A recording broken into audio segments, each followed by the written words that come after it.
Assalamualaikum warahmatullahi wabarakatuh. Saya Bilal Mahardika Ramdhani dan teman saya Sahrul akan memaparkan materi tentang studi kasus PT Indo Mitra Prima Lestari Makassar. Yang pertama, masalah.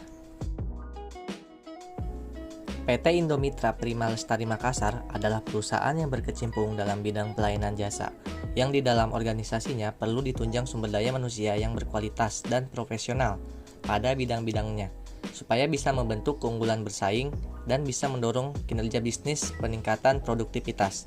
Untuk menghasilkan sumber daya manusia tersebut, diperlukan adanya audit manajemen sumber daya manusia untuk mewujudkan sumber daya manusia yang berkualitas dan profesional. Peran auditor sangat diperlukan oleh pihak perusahaan dalam memberikan saran serta nasihat pada fungsi sumber daya manusia tentang bagaimana seharusnya penetapan dan kebijakan dalam hal perekrutan dan pemberdayaan sumber daya manusia, serta mampu memberikan keyakinan atas ketaatan terhadap peraturan dan rencana organisasi, sehingga performa kinerja perusahaan dapat tercapai secara optimal. Yang kedua, kondisi. Penarikan tenaga kerja pada PT Indo Mitra Prima Lestari Makassar dilakukan untuk mengisi tempat yang kosong akibat adanya pegawai yang dipensiunkan atau yang dikenakan PHK. Cara yang sering dilakukan untuk mengisi tempat yang kosong sebagian besar diambil dari staf atau karyawan yang ada, berarti terjadi pemindahan pegawai. Tetapi yang terpenting adalah karena PT Indo Mitra Prima Lestari Makassar bergerak di bidang jasa, maka tenaga yang paling dibutuhkan adalah tenaga kasir. Perusahaan belum menerapkan prosedur penempatan yang ada sebagai mana semestinya. Dan dalam penempatan pegawai, perusahaan tidak memperhatikan tingkat kapabilitas, keahlian, dan kecakapan yang dimiliki oleh pegawai yang bersangkutan. Yang ketiga, ada kriteria.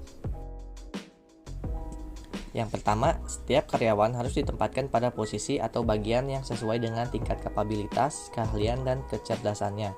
Yang kedua, perusahaan hendaknya membuat skala prioritas pekerjaan yang harus dicapai pada setiap bagian dan melaksanakan fungsi dan tugasnya.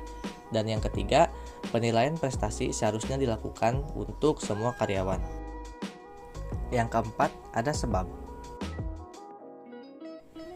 Yang pertama, asisten manajer lain dan pemasaran belum melaksanakan semua fungsi dan tugasnya secara maksimal karena tingkat kapabilitas minim. Adanya pegawai yang dipekerjakan pada bagian asisten manajer, perlengkapan dan rumah tangga tidak sesuai dengan keahlian dan kecakapan. Dan yang kedua, tidak ada skala prioritas yang harus dicapai dari sekian banyak fungsi dan tugas yang harus dikerjakan. Dan yang ketiga, tidak terdapat penilai prestasi karyawan baik dan memadai terhadap tenaga kerja, kebersihan, keamanan, dan ketertiban lingkungan kantor serta peralatan. Yang kelima, ada akibat. Pertama, bagian operasi dan pengembangan atau asisten manajer lain dan pemasaran, dan bagian logistik atau asisten manajer perlengkapan dan rumah tangga belum melaksanakan tugas dan fungsinya secara maksimal karena penguasaan pekerjaan yang rendah dan tingkat kapabilitas yang minim. Kedua, dari sekian banyak fungsi dan tugas yang harus dilaksanakan, tidak ada yang mencapai target sesuai dengan harapan dan tujuan dari perusahaan. Dan yang ketiga, tenaga kerja, kebersihan, keamanan, dan ketertiban lingkungan kantor serta peralatan tidak dapat mengukur sejauh mana perusahaan memperhatikan kinerjanya. Perusahaan tidak dapat mengambil kebijakan yang tepat sebagai dasar untuk pengambilan keputusan tentang mereka. Yang keenam, ada kesimpulan.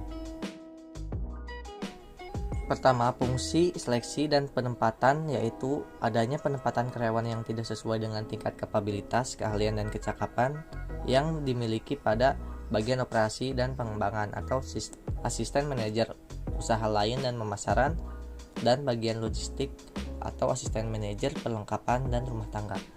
Kemudian yang kedua, fungsi pengembangan, yaitu dalam hal penilaian prestasi karyawan pada bagian logistik atau asisten manajer dan rumah tangga tidak dilaksanakan secara keseluruhan pada karyawan.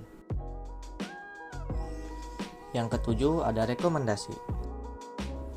Yang pertama, dalam melakukan penempatan karyawan, perusahaan harus menempatkan sesuai dengan tingkat kapabilitas, keahlian, dan kecakapan yang dimilikinya. Oleh karena itu, pihak perusahaan sebaiknya melakukan pelatihan bagi mereka agar pengembangan dan peningkatan sumber daya manusia lebih dengan bidangnya. Yang kedua, perusahaan membuat dan menerapkan skala prioritas pekerjaan yang harus dicapai dalam setiap bagian yang ada. Dan yang ketiga, ada divisi. Divisi manajemen sumber daya manusia seharusnya melakukan penilaian prestasi secara menyeluruh untuk semua karyawan, sehingga semua karyawan merasa bahwa perusahaan menghargai hasil dari kinerjanya. Demikian video pemaparan materi yang telah disampaikan, semoga bisa dapat dipahami. Terima kasih telah menonton video ini. Wassalamualaikum warahmatullahi wabarakatuh.